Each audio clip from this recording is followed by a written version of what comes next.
If you're struggling to open up your heart in this incarnation, I'm going to share with you some things, and hopefully by the end of this video, you'll find it a little bit easier. In 2014, I attempted to take my life and Archangel Michael appeared, and in 2020, I started to receive visitations from the soul of Jesus. And this was because I didn't want to be here more in 2020 than in 2014 when I actually attempted to leave, but I was shown that that's no longer an option. When I look back on my journey of opening up my heart, it's been one heck of a ride, and it hasn't always been easy, and my healing journey is so intense. I spend so much time every day focused on it that I don't even really resonate with the person I was a day or two ago.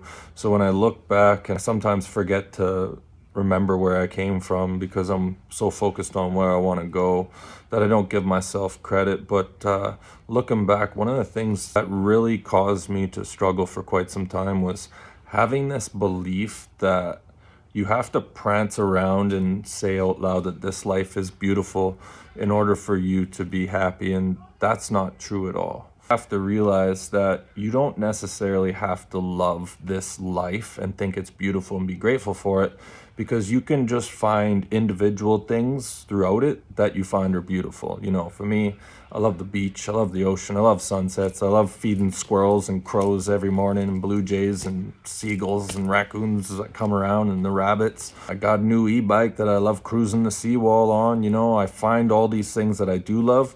But overall, you know, after my visitation in 2020 from the soul of Jesus, what happens when a being like that comes to you, it's like this wave of unconditional love just melts any shitty energy you have around you, and you start to remember things and you start to see things that you previously were not aware of. Like for me, I started to remember being a soul in between incarnations floating through the cosmos. I saw Gaia for the first time.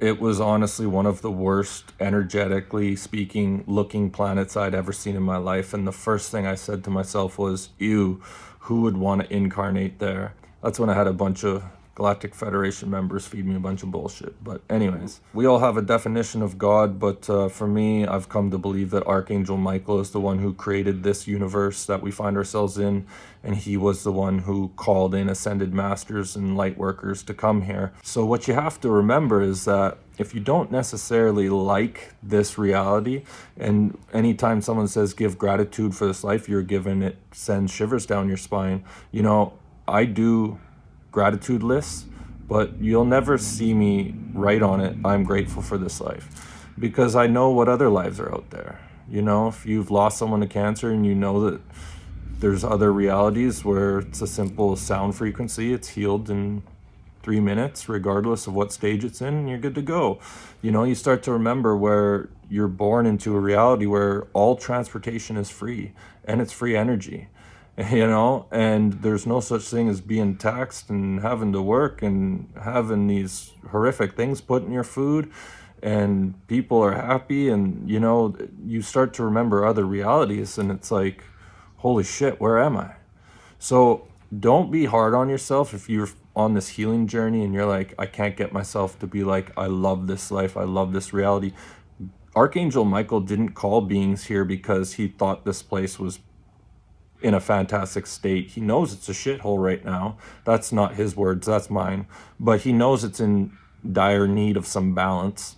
So he called high vibrational beings here to help these individuals that were stuck on a low cycle because they just can't get out of their own way. Don't be so hard on yourself if you're not absolutely thrilled to be here. And secondly, if this held me back for a long time, if there's some things that you're not necessarily, you know, on board with according to God's plan, you know, if you have a little bit of resentment towards God, you don't have to beat yourself up for that. You know, I had a conversation with Archangel Michael, and I was like, you know what, Michael, I'm like, after all the things that you guys have shown me, if all that's true, then I'm not going to be able to open up my heart anymore unless I release all this and just say I'm going to take care of it in the afterlife. And I said to him, I'm like, Archangel Michael, please don't let me go through this life holding on to all this anger and resentment towards you. If I'm just going to pass away one day and I'm going to see that my perception was completely wrong and this was all hocus pocus. And I heard clear as day, he said, you have a pretty good understanding of what's going on. So just know that, it's okay to be a little frustrated. And the good news is the more you let up on yourself and you're like, okay, you learn to love that shadow aspect of yourself. Because if you're a little ticked off at God, that just means there's an aspect of you that's hurt. And instead of getting angry at yourself and beating yourself up even more when you feel that, try comforting that aspect of you. I could fucking make a 3-hour long video on why I could be pissed off at God. But I could also make a long video talking about why I'm so grateful and why I'm only here because of him. This other time I was talking with Archangel Michael roughly 4 years ago, and I was like, I appreciate all the help and support that you've given me in this life, but as much as I love you, if you or any other being try to tell me that I have to reincarnate because of the shit that I've gone through, I'm pulling out my angelic sword and I'm fighting to the death.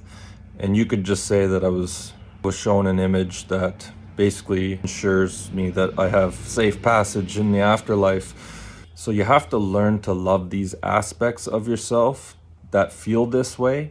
And, for me, it's amazing because as you take little baby steps, eventually you'll get to a place where you never thought you would be.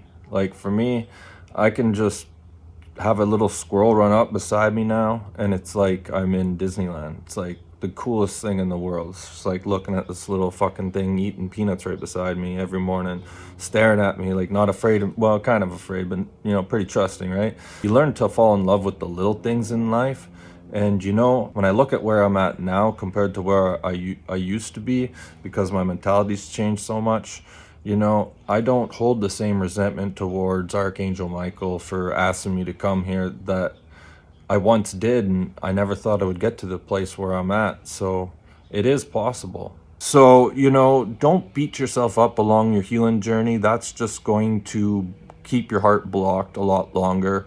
Try to learn to love the aspects of yourself that don't seem to be that loving. And the more you do it, the more you just baby steps, the more it starts to happen and unfold. And, I'm personally in a place where in 2014, I didn't think it was possible to reach. So if you're telling yourself a bunch of lies, just know that I tried to leave this place because I didn't think healing was possible.